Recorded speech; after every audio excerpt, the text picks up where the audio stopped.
회유를 시켰니 네. 뭐 했니 하지만은 정인이 차고 넘친다. 네. 본인이 먼저 하겠다고 의사를 네, 밝혔기 네, 네. 때문에 이왕 밝힐 바에는 공익 제보자로서 접수를 시켜 보면은 좋잖아요, 그죠? 네, 네, 네, 그래서 네, 그런 길을 안내해 준 겁니다.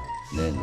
곽종건 사령관의 기가 정확했던 것 같아요. 네? 그때 처음 받았다 그래요, 두 번을. 대통령 전화를. 네, 처음 받으면은 명확히 기억하잖아요. 처음은 윤석열 그 피청구인이 본인이 입증했잖아요. 나는 인원이란 거 쓰지를 않는다.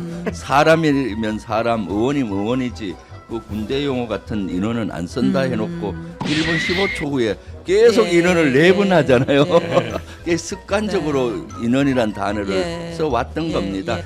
대통령 체포영장 집행을 빨리 됐으면 좋은데 2차까지 가면서 그 독버섯이 막 번진 거예요. 독버섯이 번져서 이대로 가다가는 큰일 납니다. 예. 그래서 빨리 헌재 판결이 빨리 나고 빨리 새로운 정부가 들어서서 안정을 네. 취해야 된다라고 보여지고요. 윤석열 피청구인이 김병주 TV 하면서 김병주를 계속 저격하고 표적을 삼아서 제가 예. 지금 핸드폰이 마비될 정도로 예. 극우 세력으로부터 문자 폭탄을 받고 아, 있어요. 진짜요? 그건 너무 신경 쓰지 너무 신경 마십시오. 쓰지 말까요? 예. 탄핵 공작의 시작으로 공격받고 계신 김병주 TV의 주인공 김병주 의원님 모시고 이야기 나누도록 하겠습니다. 어서 오십시오. 네, 안녕하세요. 네, 김병주입니다. 반갑습니다. 네, 신영 기자도 함께하겠습니다. 네. 네. 자, 김병주 TV 여기에 출연해서 증인들의 증언이 오염이 됐다. 여기서 뭐 회유를 했다. 뭐 여기서 공익 제보자 시켜준다면서 등등의 얘기들이 마구 네. 나오고 있습니다. 네, 네. 김병주 의원님, 요 진실은 좀 한번 밝혀주셔야 되는 거 아니겠습니까? 네, 그렇습니다. 네. 정확한 TV 명칭은 주불리 김병주입니다. 아, 김병주 TV가 아니라 그렇죠, 그렇죠. 주불리 김병주. 아, 그 주불리를 윤석열이 쳐야 검색이 되는군요. 예, 윤석열이가 뭐 제대로 얘기하는 게 있습니까? 저 채널 명칭도 막 바꿔서 김병주 TV를 공격하더라고요. 네. 네. 사실 그러면서 저 TV에 나와서 특전사령관이 회유됐다, 예, 공작이 예. 시작됐다라고 네. 하는데 그것은 말이 안 되는 거고요. 예. 사실 그때 증언들이 가장 오염이 안 된 증언입니다. 최초 네, 진술. 최초 예, 진술이었잖아요. 예, 예. 그때 12월 3일, 4일이 비상계엄이 일어나고 네. 그다음 5일 날 국방위가 열렸는데 네. 국민의힘 반대로 차관하고 계엄사령관 2명만 달랑 나왔어요. 예. 그러다 보니까 제대로 파악이 안 돼서 그리고 그때 국민들이 2차 비상계엄을 할 것이라는 우려가 많았잖아요. 네, 네. 그래서 이제 저하고 박선원 의원이 민주당 국방위 차원에서 네. 항의 방문을 간 겁니다. 네. 가서 제일 중요한 것이 다시 이런 지시가 내려왔을 때 따르겠느냐 안 따르겠느냐 아, 그거를 이제 확인하러 가는 그거를 거죠? 확인을 해야 국민들이 불안이 해소되잖아요. 아, 네. 그리고 비상계엄에 대한 사과 네. 그 두 가지를 사실은 항의 방문 차원에 간 겁니다. 아, 직접 특전사를 찾아간 찾아간 거죠. 예, 직접 예, 찾아갔는데 찾아가서 막상 도착을 할 때쯤 돼서 불안하더라고요. 저나 박선원 의원한테 해코지를 할 수 있잖아요. 아. 억률시킬 수도 있고. 아직 뭐 그래서- 이틀밖에 안 지났으니까. 그때는 제2 비상계엄을 하고 국회의원 체포한다 뭐 이런 것들이 막 예. 있을 예, 때니까 예, 예. 저러가 표적 1번이 될 수가 있잖아요. 박선원하고. 아니, 사성 장군인데. 아니요, 왜냐하면 내란 예. 음모에 대해서 8월 달부터 한다고 계속 경고를 맞아요. 해왔었고요. 2차 계엄으로도 네네, 있었고. 그때 예. 그래서 이제 주불리 김병주 라이브를 틀고 네. 혹시 무슨 일이 있으면 빨리 신고해달라. 라이브 거죠. 키고 들어가셨어요? 네, 라이브를 키고 그 항의를 시작을 한 거예요. 아니, 왜냐면 사전 동의 이런 거 없이 그냥 일단 키고 들어가신 거예요? 아니요, 그 부대 안에는 안 들어갔고요. 예, 예, 정문 앞에서 예. 네네네. 시위를 하고 사실은 부대 안에 들어가려면 허락이 나야 되잖아요. 예. 그래서 20분 후에 사령관이 나와서 예. 거기 면회실, 정문 옆에 면회실에서 한 겁니다. 네네네. 네, 그래서 다행히 사령관이 국민의 얘기를 했더니 어제 청문회에 본인이 나가서 국방에 나가서 밝히고 싶었는데 네. 가다가 오지 말아 해서 돌아왔다는 거예요. 국민의힘이 반대했었거든요. 본인은 곽정근 전 사령관 출석 의사가 있었는데 네, 있었죠. 2월 5일 날 국방에 가서 좀 밝히고 싶었는데 네. 사과도 드리고 뭐 하려고 했는데 잘 국민의힘 오셨다고. 의원들이 반대를 했다고요? 네네.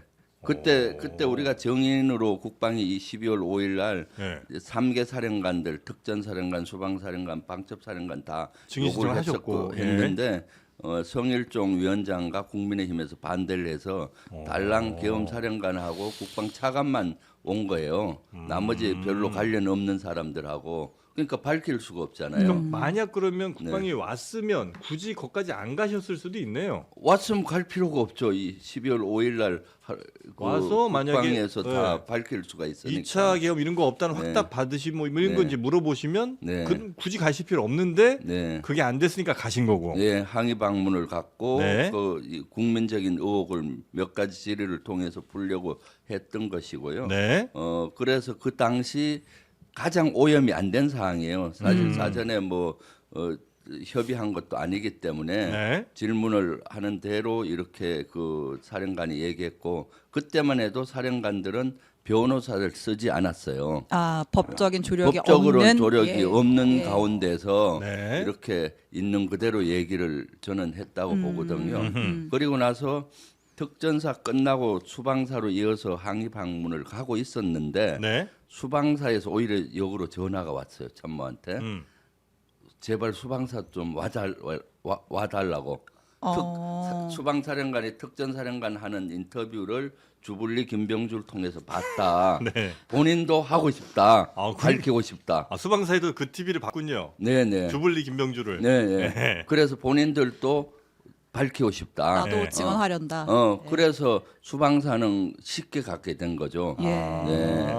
특전사만 네. 해도 가서 한 20분인가 30분 기다렸거든요. 네. 항의 방문 계속하고 항의하고 해서 이제 어쩔 수 없이 사령관이 나온 것이고. 그분들은 무슨 얘기를 왜 하고 싶었을까? 주불리 김병주 TV에. 그분들도 네. 계엄이 비상계엄 이후에 잘못됐다는 생각을 좀 하시고. 잘못됐다는 생각을 하고 국민께 사죄 드리고 예. 그다음에 또 거기에서 본인들이 어쩔 수 없이 참가했지만은 가정상에서 절제 있는 행동을 했다라는 걸 알려주고 싶어 하더라고요. 예를 들면은 네. 문을 부수고 들어가서 국회의원을 끌어내라 네. 이런 얘기를 했는데 네. 그걸 듣고도 항명인지 알면서 시행을 안 했다라든가 수방사령관은 총을 버스에 놔두고 시민들의 피해를 줄이기 위해서 총 없이 투입을 시켰다.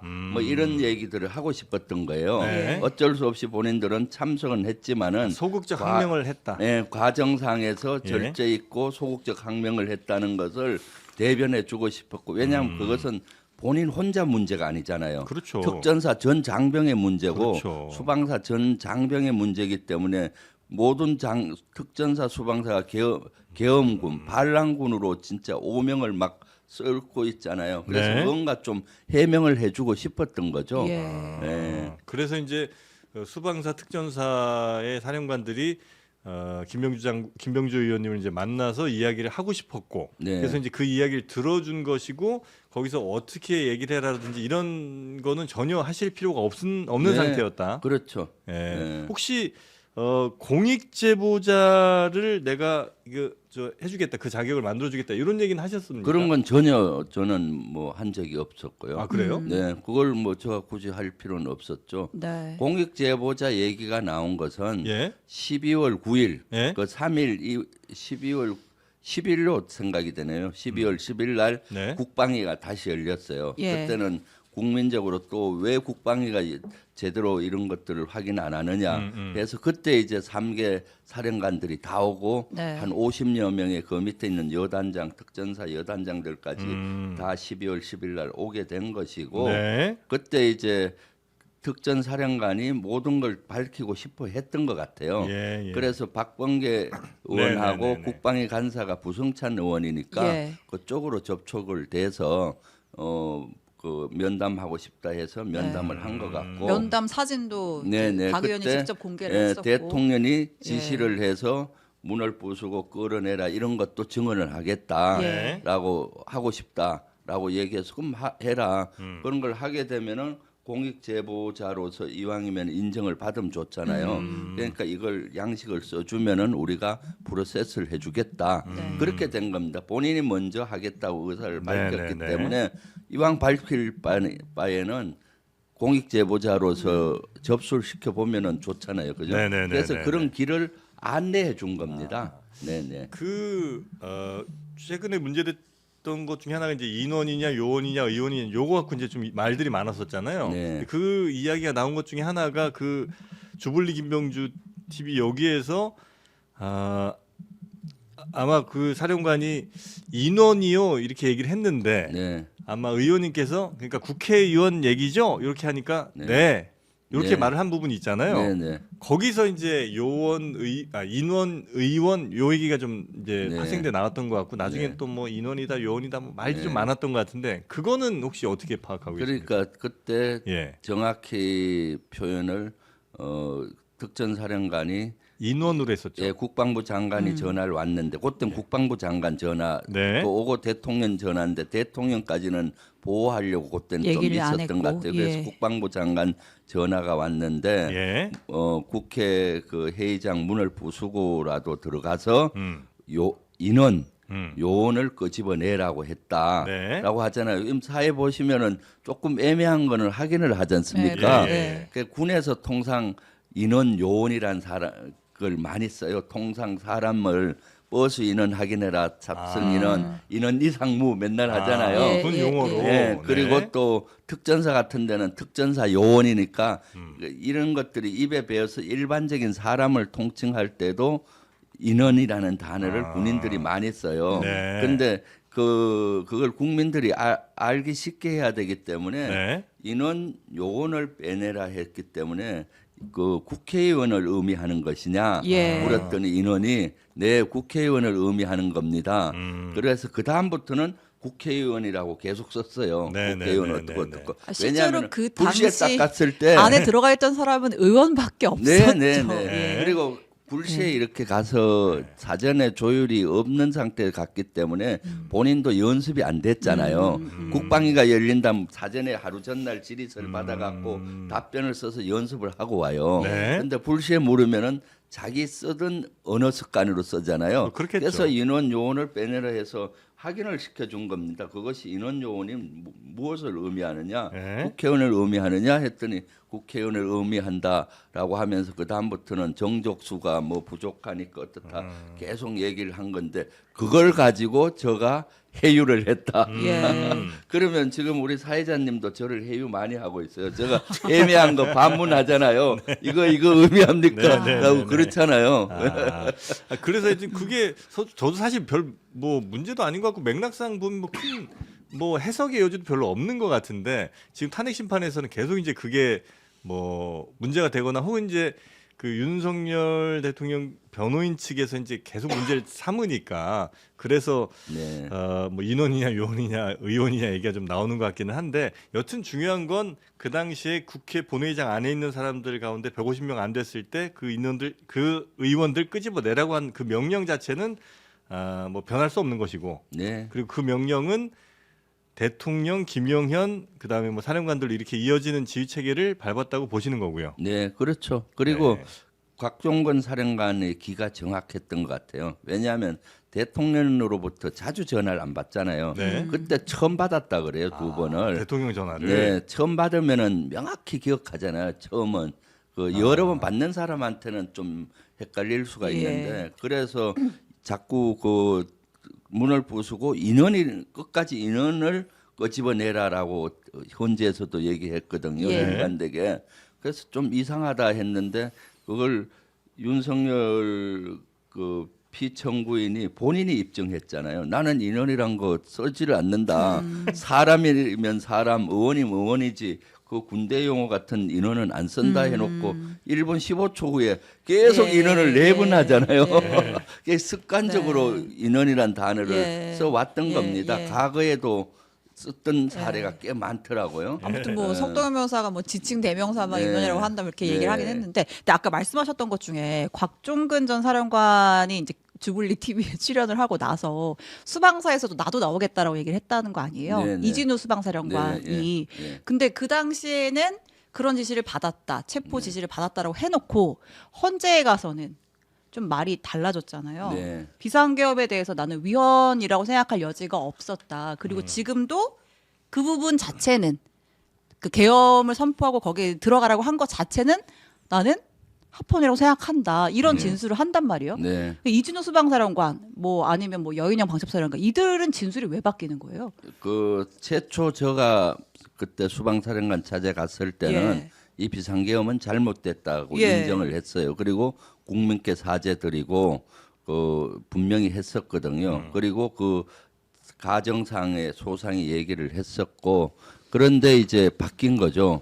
바뀐 측면은 두 가지라고 봅니다. 일단 변호사들을 본인이 썼잖아요, 그죠? 아. 그러면서 어떻게 하면 형을 최소로 받을지 해서 그 변호사로부터 조언을 받았을 것 같고 또 하나는 김용년 측 변호인이 예. 가서 만났다 하잖아요. 접견을 했다고 네, 하죠. 접견을 뭐 2시간 가까이 했다라고 언론에 나오는 것 같은데 그것이 해유로 보는 거죠. 사실은. 그래서 수방사령관이 대통령 입장에 서서 이것이 비상계엄이 헌법이 위반이 아니다. 네. 그러면은 내란이 아니잖아요.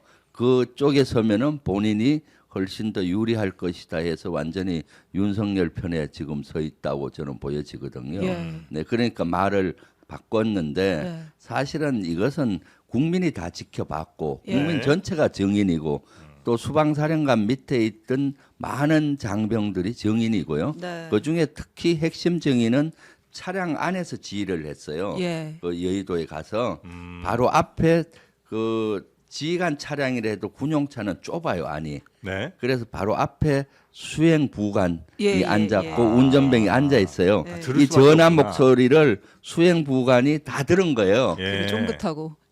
여기 다 들리는 겁니다. 예, 예. 근데 처음에는 발표를 안 하다가 그 윤석열 변호인 측에서 체포라는 채자를 써본 적이 없다 대통령이 얘기했잖아요. 그걸 보고 이거 잘못됐다 예. 뭐 이런 것이 있냐 해서 밝혔거든요. 예. 총을 쏴서라도 꺼집어내고 나오라 네. 뭐 이런 얘기를 윤석열이 했다. 네. 이런 것들을 수행 부관이 다 조사를 받으면서 다 얘기를 한 것 같아요. 네. 그러면서 증인이 이거는 차고 넘치기 때문에 사실은 속일래야 속일 수도 없습니다. 사실은- 특히 네. 특전사령관은 네.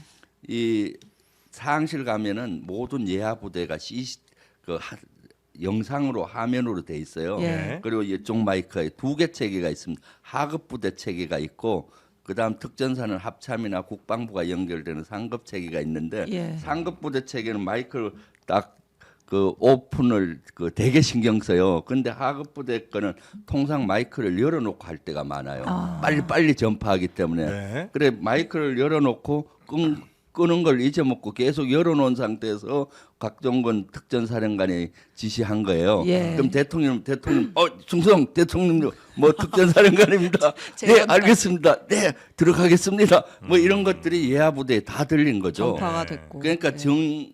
증인이 차고 넘친다고 봐요. 예. 네. 그러니까 지금 이것은 뭐 그쪽에서 회유를 시켰니 뭐 네. 했니 하지만은 증인이 차고 넘친다. 네. 라고 보여집니다. 그 회유 뭐 혹은 뭐 조작 관련해서 하나만 더 여쭤보겠습니다. 지금 이제 핵심 증인 뭐 여러 분이 있습니다만 그 중에서도 곽종근 전 사령관 또 한 분이 그 홍장원 전 차장. 특히 이제 홍 차장 같은 경우에는 지금 그 메모가 네. 본인 글씨가 아닌 뭐 저 보좌관의 글씨인가요? 뭐 네, 네, 그게 보좌관. 네. 있고 네. 근데 그 글씨가 좀 약간 수상하다는 이제 네. 의혹을 좀 제기를 국민의힘 쪽에서 하고 있잖아요. 네, 네. 그래서 이걸 박선원 의원의 필체랑 비슷하다 뭐 이런 얘기가 또 나오고 있어서 맞아요. 네. 그걸 혹시 파악을 이건 하고 계십니까? 네, 네, 했죠. 그 전화를 예를 들어서 홍 차장이 방첩 사령관한테 전화를 해서 그 명단을 받았잖아요. 네. 명단을 사무실에서 받은 게 아니라 그때 급하니까 그때 차량 밖에서 네. 통상 이제 이런 메모장을 갖고 있잖아요. 네. 그 메모장에다가 전화 받으면서 이렇게 해서 적어요. 막 이렇게 밖에서 어두운 데서 네. 그때 필일 수밖에 적었대요. 없네. 예, 그러니까 본인도 나중에 알아보기 어려울 정도로 이렇게 하다 보면 전화기 들래 하면 전화기 이래 하지 않습니까? 예. 그렇게 하고 사무실에 와서 이건 정리를 해야 되겠다 해서 보좌관 보고 정리해 보라고 하고 불러주는 거죠. 누구 예. 누구 이렇게. 예. 그리고 그 밑에 보면은 이름은 보좌관인데 그 밑에 1조 2조 뭐 축차별로 비암 벙커에 간다. 그건 본인이 적은 거예요. 예. 네, 그 본인 글씨체가 자표. 두 개가 네, 있더라고요. 네, 예, 예. 그래서 그걸 정리해 놓. 왜냐하면 기억이 한계가 있으니까 네. 그걸 정리를 해놨던 쪽지인 거고 그 밑에 그 글자들은 이제 본인이 적었다 그러더라고요. 네. 그래서 본인이 다시 적는 게 제일 정확하지는 않았을까요? 굳이 이제 보좌관을 시키거나 그럴 필요가 있었을까 하는 그 생각이. 사항은 네. 대단히 바쁜 사항이잖아요. 막 이 전화 받을래 이거 받을래 네네네네. 지금처럼 한가하면은 본인이 자세히 적는데 사무실 가서 보좌진도 3명이라 그러더라고요. 예. 와서 이거 빨리 좀 적어놔라 하고 적고 이렇게 또 전화원 받고 뭐 파악하고 할 거 아닙니까? 네네네. 이러한 사항이란 걸 인정해 줘야죠. 저도 지휘관 할 때 이렇게 하면은 제가 정리하는 법도 있지만은 대충 알아볼 수는 있잖아요. 저는 글씨 잘 못 쓰는데 막 날렸을 땐 악필이야 잘 모르잖아요. 아이고야. 그리고 모르면 이건 이런 단어야 이렇고 정리하죠. 예. 그런 바쁠 때는 그렇게 정리를 하는 거죠. 네. 그 박선원 의원이 뭐 개입되고 이럴 여지가 전혀 없다. 박선원 의원은 개입될 여지가 없고 단지 전화 통화는 예. 가능을 하죠. 왜냐하면 박선원 의원은 정보위 간사입니다. 예. 민주당 간사. 그리고 국정원은 정보위 소관 부서잖아요. 그러면 무슨 일이 있으면 관사하고는 자주 통화해요. 저도 국방위 간사를 했을 때 네. 무슨 일이 있으면 바로 국방부 장관, 차관, 합참 의장이 안 받으면 바로 차장이나 3스타급 이상한테 바로 전화해요. 그러면 전화하고 이게 무슨 사항입니까? 확인하고 어떻게 조처하려고 합니까? 하긴 해야 우리 민주당 차원에서 대응이 하잖아요. 네. 그리고 전화를 잘 받아주고요. 네네네. 그래서 정보위 간사로서 국정원장한테도 전화하는 것이고 정보사령관한테도 평상시도 전화하는 네. 것이고 비상계엄 때도 하자마자 무슨 일인지 전화를 했다 그러더라고요. 네. 당연히 하죠. 저도 군에 막 전화하고 하는 거거든요. 그렇죠. 뭐 특위도 해야 되고 국방위 하면 소관부서니까. 예. 네. 근데 지금 군 수뇌부들 사실 이제 그 비상계엄 상황에서 굉장히 큰 책임이 있거나 아니면 그들이 원래 했어야 될 일을 하지 못했던 여러 사람들이 있는 것 같은데 이 사람들의 진술이 특히 이제 탄핵 심판 가서 조금씩 바뀌거나 너무 소극적이거나 왜 이렇게 저렇게 답답하게 얘기할까 싶은 게 그 일반 시민들 입장에서는 좀 있긴 하거든요. 네. 그거는 뭐 본인들이 어떤 형사 재판 때문에 어쩔 수 없는 부분이에요. 네. 아니면 좀 저는 그거라고 봅니다. 본인을 그렇습니까? 보호해야 되니까 지금 이미 형사 재판도 받고 있지 않습니까? 예. 거기서 잘못 얘기를 하면은 자기한테 죄가 오고 하니까 예. 대단히 방어적으로 할 수밖에 없죠. 그럼 말을 좀 더 줄이고 또는 어떤 변호사 조력하는 대로 예. 이렇게 할 수밖에 그게 없다 혹시 보니까 탄핵 심판에는 부정적으로 영향을 미칠 정도는 아니에요? 저는 뭐 탄핵 재판관들이 예. 그 정도는 다 판단하리라고 봅니다. 이미 증거로 국방이라든가 행안위에서 증언했던 자료들이 네. 다 그 증거로 채택이 됐습니다. 검찰에서 네. 한 그것도 주소도 수사 다 기록도 채택이 됐기 때문에 예. 그런 증언과 검찰 자료, 국방위 자료 뭐 이런 것들까지 네. 다 그 비교해서 재판관 분들께서 좀 판단하리라고 생각이 듭니다. 그래서 그리고, 예. 수방사령관 같은 경우 와서 증언을 제대로 안 했잖아요. 네. 국회 측에는 거의 답변을 안 했고 윤석열 측에만 답변을 하니까 선별적 답변이 되니까 신뢰 수준이 떨어지잖아요. 예. 그래서 헌재에서는 그 밑에 부하 예. 대령급 조성현 경비단장. 경비단장을 증인으로 추가 채택을 해서 이번 주에 하거든요. 예. 그럴 정도로 저는 재판관들이 현명하게 지금 진행하고 있다고 보고 있습니다. 네. 그럼 일단 잡힌 기일은 이번 주까지잖아요. 네네. 8차까지인데 네, 그렇습니다. 여기서 끝나고 바로 이제 결정이 금명간 날 거라고 보세요? 아니면은 지금 이제 양쪽에서 원하는 증인들이 좀 더 있잖아요. 뭐 네. 예를 들면 한덕수 총리라든지 네. 추가 기일이 좀 잡힐까요? 글쎄요, 여기서 끝내고 판결을 빨리 했으면 저는 개인적으로 좋겠다고 봐요. 네. 이미 증거는 차고 넘치니까요. 음. 그런데 아직까지는 뭐 연장하겠다는 그런 거는 없는 것 같아요. 그렇지만은 뭐 한두 번은 연장할 수는 있겠죠. 네. 근데 만약 지금 끝나면은 2월 말이나 3월 초면은 예. 판결이 날 텐데 또 증인을 추가로 해서 한두 번 변론기일을 더 잡으면 또 연기가 되잖아요. 네. 지금 국가적인 혼란이 너무 크기 때문에 네. 이미 증거가 차고 넘치기 때문에 이번 주까지 하고 결론을 내렸으면 합니다. 사실 국가를 위해서도. 네네네 알겠습니다. 그 지금 뭐 헌재 내에서라든지 국회 내에서는 뭐 큰 문제가 없는 것 같긴 한데 장외에서의 분위기는 사뭇 좀 달라지는 거 아닌가 하는 얘기들이 좀 나오곤 있거든요. 네, 아마 네. 주말 사이에 보셨을 거라고 생각이 되는데 뭐 동대구 여기인가요? 그 대구에서의 네. 집회라든지 지난주에 부산이라든지 보면 생각보다 많은 인원들이 모였잖아요. 네. 목소리를 좀 크게 내고 있다 보니까 그리고 이제 여론조사 결과도 지금 생각보다 민주당이 그렇게 호의적으로 나오진 않는 것 같은데 물론 뭐 네. 과표집됐다는 뭐 분석 등등도 있긴 합니다만 네.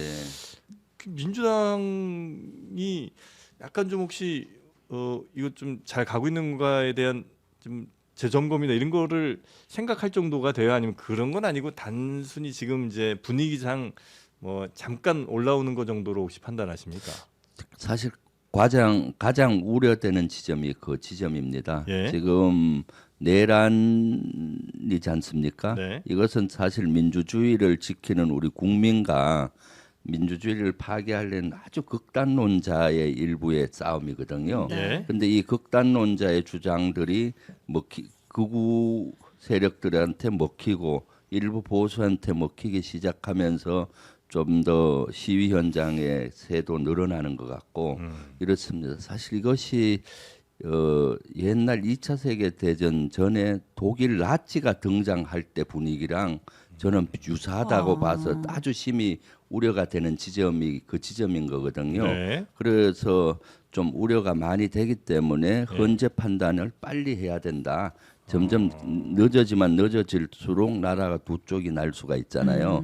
그렇게 해서는 안 되는 거죠. 예를 들면 내란도 옹호할 뿐만 아니라 네. 지난번에 1월 19일 날 서부지법 폭동까지도 옹호하는 세력들이 생겨나잖아요.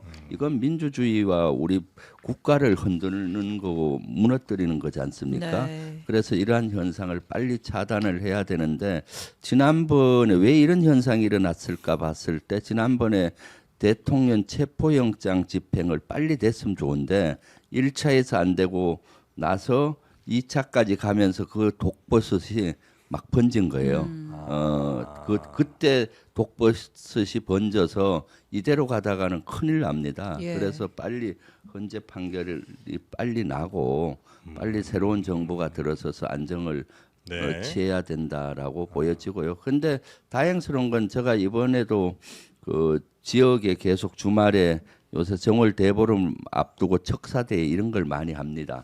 가서 민심을 들어보면은 네. 한 7, 80% 시민들은 네. 여기에 대해서 대단히 분노하고 대다수는 빨리 끝내달라라는 목소리가 훨씬 더 높습니다. 네, 네. 여론조사 결과 같은 경우는 네. 조금 가표집이 돼서 가표집이 좀 됐다. 그리고 또 그쪽은 위기에 몰리니까 극우론자들이 더 많이 모이는 것 같고 네. 네, 절박하니까요. 그쪽 입장에서는 그래요? 그런데 실제 바닥 민심은 제가 지역을 다니면서 대다수 국민들은 여기에 대단히 분노하고 있구나. 보수인 분들도 네. 빨리 끝내달라 이러다가 나라 두쪽 나겠다라고 저한테 헌재 많이 판결 나오면 이런 움직임들은 상당히 가라앉을 거라고 보시는 거죠? 당연하죠. 헌재 판결이 나면은 바로 네. 대선 국면으로 가잖아요. 예. 국민의힘 대선 주자 정해지면은 네. 완전 윤석열하고 손절할 손절. 수밖에 없잖아요. 아. 그럼 쓰나미처럼 손절하고 또 이쪽에 몰려들 거라고 봅니다. 근데 국민의힘 후보군 입장에서는 네. 어쨌든 뭐 과표집이 됐다고 한들 대통령을 지지하는 사람을 끌고 가야 자기 당내에서는 대선 후보가 될 수 있으니까. 경선 때까지는 예, 그것이 예. 가능할 거로 네. 보이지만은 대선 후보 한 명이 정해지면은 극우를 데리고 이길 수 없잖아요. 그때 가면? 중원을 점령해야 되는데 극우와 손잡고 극단론자와 손잡는 저 당의 모습을 누가 네. 지지하겠습니까? 중도에서. 본선 가면 무조건 손절이다. 네, 그럴 네, 수밖에 네, 없죠. 네. 손절이고 네. 그다음에 또 본선 후보는 이거와 손절하지 않고는 대선 승리를 못할 테니까 네. 손절하려고 하겠죠. 근데 그 비슷한 논리를 민주당에 대입하는 사람들이 또 있습니다. 그래서 네. 예를 들면 지금 민주당이 이재명 일극 체제로 넘어가니까 이제 그들의 판단이죠. 예, 그들의 평가일 텐데 하여튼 너무 이재명 체제로 가고 지난 총선부터 이미 뭐 이재명 눈밖에 난 사람들은 아예 당에 발도 못 붙이는 이 상황은 민주당이 아마 외연 확대하는 거 힘들 것이다라고 평가하시는 분들이 계신 것 같아요. 그러면서 지금 당내 그 비명이라고 할 수 있는 분들의 목소리도 좀 꽤 요즘 자주 들려오지 않습니까? 네. 네. 네.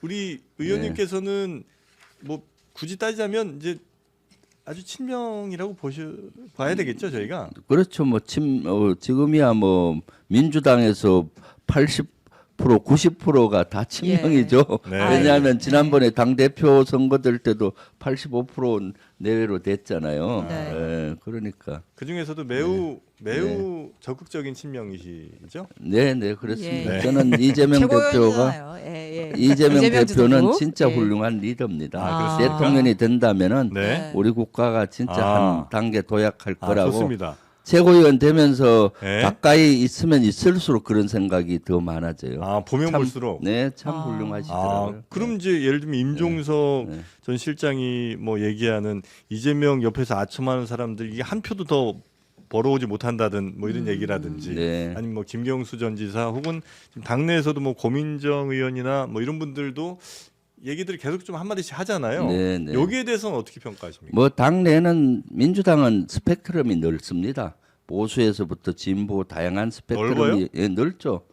넓기 어느 당보다 넓죠. 그렇기 때문에 그래요? 네. 당내는 당연히 다양한 목소리가 나오는 건 당연하다고 저는 보고 있습니다. 정치적으로 네. 넓은 거는 맞는 네. 것 같습니다. 네. 근데 네. 이제 그게 아니라 네. 이재명 대표를 바라볼 때의 스펙트럼은 좁은 편 아닌가요? 아니요, 스펙트럼이 넓죠. 왜냐하면은 네. 이재명 대표의 리더십이 뛰어나서 사실은 이렇게 그 역대 아마 우리 대한민국 역사상 예.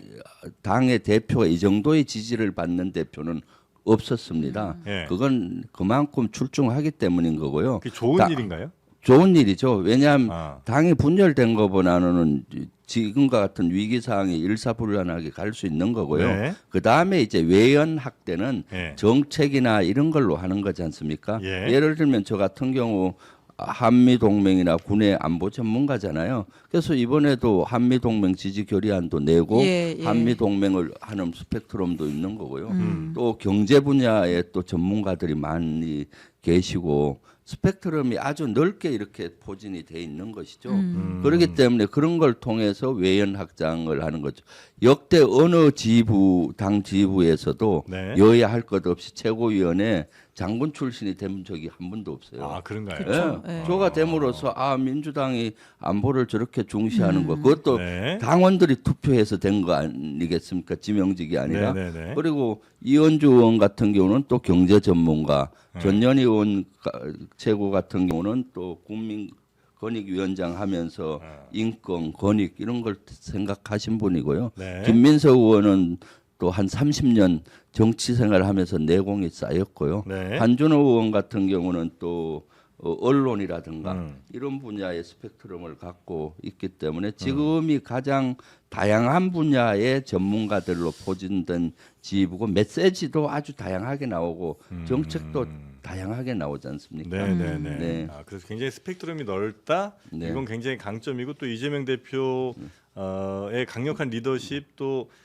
지금까지 해놓은 여러 훌륭한 일들 때문에 지지율이 높은 것은 이건 뭐 자연스러운 일이다. 네네. 라고 이제 보면 네. 되는 거고 그러면 전체 민주당의 지지율이라든지 아니면 이재명 대표에 대한 뭐 대선 후보 지지율 같은 것도 꽤 높게 이제 나와야 될 텐데 네. 현재까지는 아직은 좀 그렇지는 않은 것 같아요. 네. 예, 그거는 역시 뭐 저 보수가 표집 요 문제가 좀 많이 좌우를 하는 거로 봐야 될까요? 네, 지금 뭐 사실 보수들이 가표집이 많이 된 것도 사실이고요. 예. 그럼에도 불구하고 이재명 대표의 지지율과 예. 보수들의 이제 대선 예비 후보들의 합한 지지율과 비슷해요. 네, 김문수 뭐 예. 예를 들면은 뭐 네네네. 오세훈 해서 예. 다 합한 수치와 거의 비슷할 정도로 네. 절대 강자이죠. 그렇지만은 지금 안심할 사항은 좀 아닙니다. 이제 양자 대결로 대선이라는 봤을 거는 때는 조금 네. 또 양당 구조로 가면은 예. 또 치열하게 되기 때문에 아. 그래서 오늘 또 이재명 대표께서 교섭단체 연설을 했는데 네. 진짜로 메시지가 아주 적절히 잘 나갔다고 봅니다. 아, 그렇습니까? 네, 우리 내란을 극복하면서 예. 성장과 또 그 해야 된다 해서 경제 네. 메시지도 많이 나가고요. 네. 그 얼마 전에 좀 논란된 건 52시간 하나 있었잖아요. 네, 네. 52시간은 우리 최고위원께서는 어떻게 평가하세요? 오늘 이재명 대표께서 그걸 시나리오 없는 상태에서 설명을 했어요. 총량의 시간은 그 늘려서는 안 된다. 52시간 곱하기 예를 들어서 뭐 그 예, 시간 한 있잖아요. 달에, OECD 기준으로 우리는 상당히 노동 시간이 많다. 네. 그렇지만 그 안에서는 탄력적으로 운영을 할 필요가 있다. 네. 총량을 넓혀서는 안 된다. 네. 간곡히 국민의힘 의원들 거기에 좀 동의해 달라라고 얘기한 재량 거거든요. 근무를 하자는 취지다. 네, 네, 네. 근데 그건 사실 예전에 뭐 국민의힘이든 아니면 뭐 저 사용자 측에서는 늘 원하던 거 아니었어요? 네, 어떻게든 예를 들면 계절적으로 우리는 1, 2, 3, 4, 5이 엄청 바쁜 회사입니다. 그래서 요때는 좀 많이 일할 수 있게 해주시고 나머지 좀 더 줄일게요. 뭐 등등은 기업 쪽에서도 원했던 건데 이제 여기에 호응을 한 거잖아요. 아니 약간 예를 들어서 예. 특화된 데에 대해서 있잖아요. 반도체라든지. 일반적인 제조업이나 네. 이런 데 네. 말고 네. 반도체라든가 뭐 네. 이렇게 그 창조가 필요한 직업 있잖아요. 네. 그런 데는 이제 조금 예외 조항을 둬야 되지 않느냐라는 공감대가 형성돼 가고 있고 근데 아직 예. 최종 결정한 건 아니에요. 네네네. 근데 지난번에 윤석열 정권에서 뭘 했어? 주 뭐 100몇 시간 뭐 뭐 60, 그렇게 60 몇 시간 뭐 60몇 시간 예. 막 하고 이랬잖아요. 그 정도 하면은 네. 사람 죽으라는 거죠. 그런 정도가 아니라 네. 이 업무의 효율을 높이기 위해서 일부 예외 조항은 둘 필요가 있다는 거에 대해서는 지금 논의가 되고 있고 최종 결정된 건 아닙니다. 아니고. 네네. 근데 다만 그거는 되게 어렵지 않나요? 예를 들면 지금 반도체만 이제 하자고는 하지만 네. 사실 뭐 우리나라에서 그렇게 하고 싶은 데가 많을 거 아니에요. 예를 들면 AI 업계에서도 당연히 지금 엄청나게 글로벌 경쟁이 치열한데 우리도 해달라. 그다음에 로봇 업계에서도 야, 지금 로봇 지금 안 하면 우리 다 망한다. 뭐 디스플레이, 배터리, 뭐 첨단 업체들은 다 이제 그걸 원할 수밖에 없을. 반도체만큼 또 중요한 업체기도 할 테니까. 뭐 그렇게 이유 따지기 시작하면 전 업종으로 퍼지는 거는 너무나 시간 문제 아니겠습니까? 그래서 그 지난주에 이재명 대표께서 직접 사회를 봐서 네, 노동계하고 네, 또 산업계 분들의 목소리를 다 들었어요. 네, 그래서 이것은 사실 우리 국가적으로 좀 더 국민적인 공감대가 형성되고 가야 되는 문제이기 때문에 네. 그런 목소리를 더 듣고 어떻게 하는 것이 우리 국익 차원에서 또 노동권을 보장하면서 네. 업무의 효율을 높일 것인가 그렇게 따져봐야 되겠죠. 무조건 안 된다가 아니라 네, 네. 어떤 것이 효과적인가. 기본은 노동권을 보장하면서요. 네. 인권이 보장되면서도 효율 높은 이런 것들을 해야 된다라는 생각을 가지고 있고요. 네, 그렇습니다. 네. 그래서 대단히 이재명 대표께서는 모든 면에서 국익 중심의 어떤 실용주의, 실용 노선을 네, 네, 네. 걷고 있죠. 아, 네. 혹시 그 지금 현재 해야 될 방향이라는 게 더 많은 사람들이 민주당을 지지할 수 있도록 더 귀를 열고 좀 불편한 얘기도 더 들어야 되는 시점이에요? 아니면 그런 불편한 사람들 혹은 시비 거는 사람들 빨리 쳐내고 정말 선명하게 빨리 이 난관을 극복할 아주 똘똘 뭉친 민주당을 보여줘야 될 때입니까? 전 두 가지 다라고 두 가지 봅니다. 다가 뭐냐 하면은 내란에 관련된 예. 것은 엄격히 예. 이것은 빨리 발본색원을 하고 쳐야 예. 되고요. 내란과 관련되지 않은 민생이나 경제나 다른 분야는 네. 쓴소리도 듣고 네. 국민의 목소리를 다양하게 들어서 예. 실제 그런 것들을 반영할 수 있으면은 최대한 반영을 하도록 노력해야 된다라는 생각이죠. 그러니까 기본적인 거는 국민의 목소리를 들어서 쓴소리도 듣고 네. 그래서 그걸 어떻게 하면은 우리 국익에 또 국민의 행복과 삶에 좋은 영향을 줄 것인가 하되 거기에 예외적인 거는 내라는 저는 예. 엄격히 이것은 발본색원 하지 않으면은 네. 또 미래에 이렇게 예. 일어날 수 있잖아요. 그래서 사실 내란과 관련된 것은 역사적인 것은 관용을 베풀면은 그것이 악의 씨가 남아서 나중에 또 일어날 수가 있기 때문에 네. 내란 분야는 엄격히 해야 된다. 그럼에도 불구하고 네. 당의 분위기는 내란에 적극 가담자는 처벌하되 네. 장병들 있잖아요. 예. 어쩔 수 없이 끌려가서 했지만 절제력 있게 했잖아요. 그리고 사실 제한된 항명들을 한 거고 그런 장병들은 봐줘야 된다. 여기에 핵심 관련자들은 엄벌을 처하되 네, 그런 네. 견해를 갖고 있습니다. 내란 관련해서 민주당 내에 이견이 있는 건 없잖아요. 네, 그렇습니다. 그러니까 네. 이제 그 부분은 네. 이미 정리가 된 부분인 네, 것 같고 네. 지금 이제 비명계에서 나오는 쓴소리는 네. 이제 이재명 대표가 또 다른 세력까지 좀 포용을 해야 된다. 네. 뭐 오늘 문재인 대통령도 이제 뭐 언론 인터뷰에서 네. 이재명 대표가 오히려 독보적인 앞서가는 후보일수록 더더욱 포용을 한다 이런 메시지를 네. 낸 것 같은데 네. 여기에 대해 호응하는 방안은 뭐가 있을 수 있을까요? 지금 인재들도 영입하고 있잖아요. 예. 비명계라고 하는 분들 예를 들어서 김현종 국가 문재인 정부 때 안보실 차관 차장했던 분 있잖아요. 예. 그분도 지난주에 영입을 해서 이재명 대표의 안보 보좌관으로 이렇게 했었고요. 네. 그래서 능력 있는 분들은 뭐 그런 거 따지지 말고 이렇게 영입하고 하고 있죠. 네. 네. 특히 이제 이런 비판을 하시는 분들도 좀 계신 것 같습니다. 예를 들어 예전 총선 때는 야, 지금은 다른 얘기 나올 때 아니다. 지금 총선이 얼마나 중요한데 이재명 대표 체제로 똘똘 뭉쳐서 일단 이거를 넘겨야 되지 않겠냐. 네. 지금 이제 국가 이 위기 상태에서 이재명 대표를 중심으로 똘똘 뭉쳐서 다른 이야기 지금 그거 중요한 거 아니다.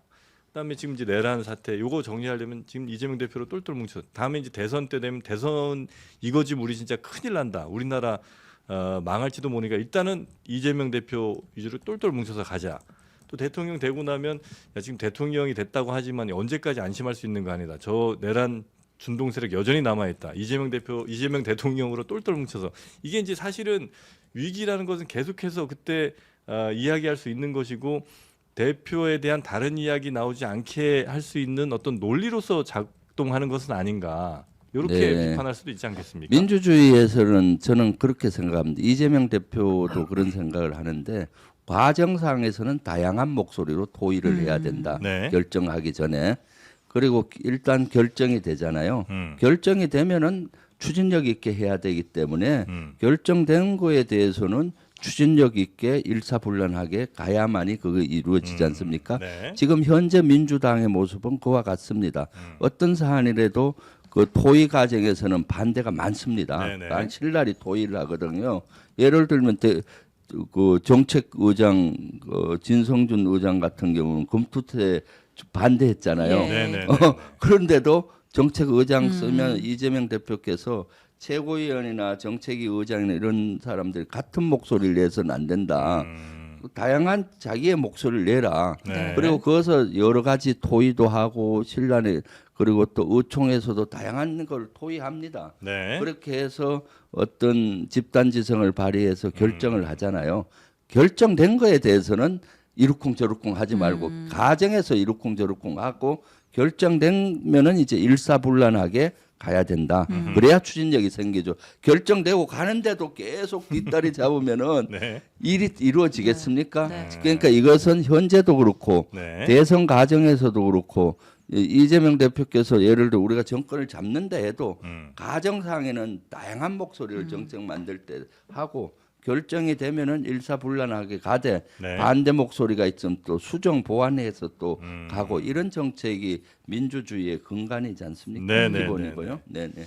이제 대선이 만약에 이루어진다고 한다면 굉장히 조기에 이제 갈 거 아니에요. 뭐 4월 말 내지는 뭐 5월 초 요 정도쯤 아마 하게 될 것 같은데 만약 이제 탄핵이 인용이 된다면 그럼 이제 기간이 지금부터 얼마 안 남았잖아요.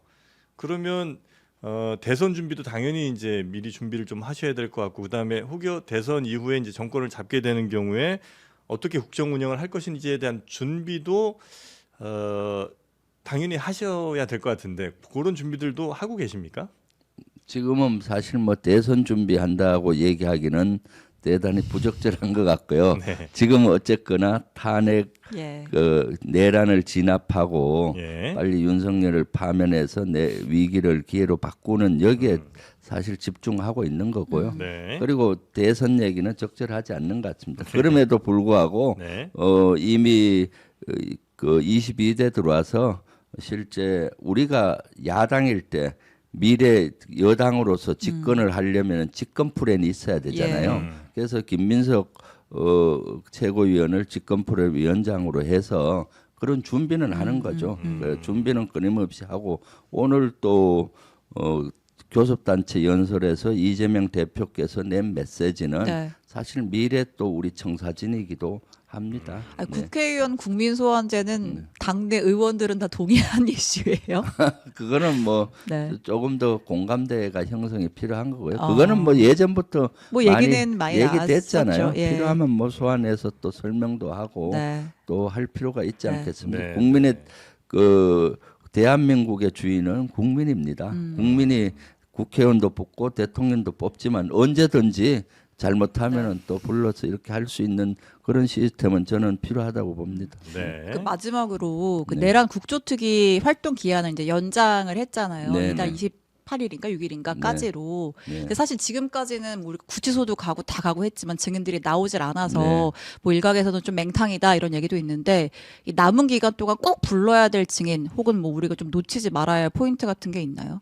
가장 핵심이 사실 핵심 증인이 윤석열, 예. 김용현, 방첩사령관 어차피 안 나올 거잖아요, 그 사람들. 아니죠. 안 네. 나오면 고발 조치가 되기 때문에 부담을 많이 가질 겁니다. 국회법에 따라서 고발을 할 수가 있거든요. 예. 그래서 다시 한번 요청을 해보고 지금 그 밑에 실무자급을 못 불렀습니다. 예. 지금 사령관들은 자기가 이미 기소가 돼 있어서 방어적으로 갈 수밖에 없잖아요. 네. 그런데 그 밑에 있는 참모장이나 또는 작전처장이나 이런 그 참모들은 수사를 지금 받고 있지 않는 선상에 있는 분들이 많아요. 예. 그러면 자유롭게 얘기할 수가 있잖아요. 그래서 그런 분들을 좀 증인으로 채택을 해서 좀 더 진실에 근접해야 되겠다. 그리고 지금은 수사기관에서 나온 것은 비상계엄에 빙산의 일각 정도만 나왔습니다. 진짜 이번에는 전국 단위 비상계엄이었는데 네. 지금 그런 것들이 잘 밝혀지지 않았고요. 또 이번에는 비상계엄도 조건이 안 된 상태에서 했는데 이번에 경계태에서 2급을 걸었는데 이것도 조건이 안 된 상태에서 한 겁니다. 간첩이 무장 공기가 나타났거나 북한의 도발이 예상될 때만 하는 건데 평온한데 경계태에서 2급을 전국 단위로 걸었기 때문에 네. 이것은 비상계엄을 지원하기 위한 것 아니냐 이런 밝힐 것들이 지금 너무 많이 남아 있습니다. 네, 네. 네. 알겠습니다. 자, 오늘 의원님 모시고 인터뷰 한번 쭉 가봤는데 이제 제 댓글을 쭉 보는데 네. 역대급으로 정프로가 욕을 많이 먹고 있는 것 같습니다. 네. 아니 근데 혹시 손가혁 아세요? 손가혁 모르시죠? 손가혁. 잘 모르겠습니다. 네, 거봐. 네. 아주 모르신다니까. 네. 그러니까 한 10년 전쯤에 네. 정프로가 그렇게 손가혁이라고 욕을 많이 먹었어요.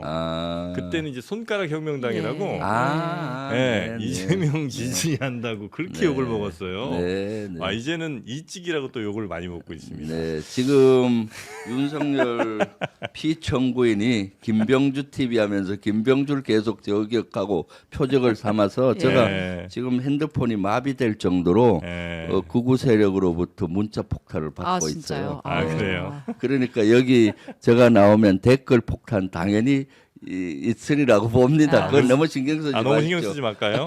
네, 알겠습니다. 제가 이제 오늘로써 극우가 된 것 같은데 말이지요. 제가 와. 주불리 김병주 라이브를 하면은 네. 네. 이 300명이 들어와서 막 이 문자를 해서 제가 아. 하도 안 돼서 댓글에 제한을 걸었어요. 아. 구독하고 5분 후가 돼야 그 댓글을 댓글을 다는 달 수 기능을 있게? 그러니까 좀 낫더라고요. 네네네. 그럼 구독자가 꽤 느셨겠네요, 200~300명. 구독자를 좀 많이 네. 많은 분들이 이번에 아. 그 네. 관심을 가져줘서 저는 한 아하. 48만 되는데 네. 장래만 여의도가 구독자가 많이 안 늘던데 어머나. 구독 좋아요 꼭 하고 아유, 하십시오. 고맙습니다. 너무 고맙습니다. 지금 많은 분들이 이런 장르만 여의도와 같은 프로를 구독해 주셔야 네. 뜻을 모을 수가 있습니다. 아유, 고맙습니다. 네, 네. 네. 나가기 전에 꼭 구독 좋아요 아유, 누르고 나가십시오. 너무 고맙습니다. 알람 설정까지. 아이고 고맙습니다. 유튜버 다 되셨습니다. 네, 자 그리고 끝으로 광고 하나만 좀 하고 넘어가겠습니다.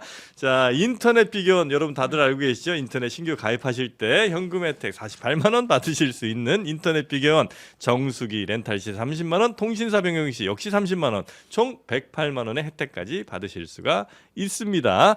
현금이 싫으신 분은 삼성 55인치 TV로도 드리는 인터넷 비교원. 특히나 옆에 좀 어리버리한 친구 있으면 그 친구도 추천하십시오. 4만 원의 현금성 모바일 상품권도 받으실 수가 있습니다. 인터넷 비교원 꼭 한번 검색해 보시고요. 오늘 김병주 의원님 말씀 대단히 감사하고요. 네. 다음 기회에 또 뵙도록 하겠습니다. 고맙습니다. 네, 감사합니다. 네. 네. 자, 우리 신혜영 기자님도 고생 많으셨고요. 네. 자, 저희는 내일 오전 11시에 다시 여러분 찾아뵙도록 하겠습니다. 방송이 끝나도 계속해서 악플은 달 수 있거든요. 쭉 달아주시면 제가 또 쭉 먹고 내일 한가득 살이 쪄서 돌아오도록 하겠습니다. 자, 저희는 내일 오전 11시에 뵙겠습니다. 함께해 주신 여러분 고맙습니다. 감사합니다.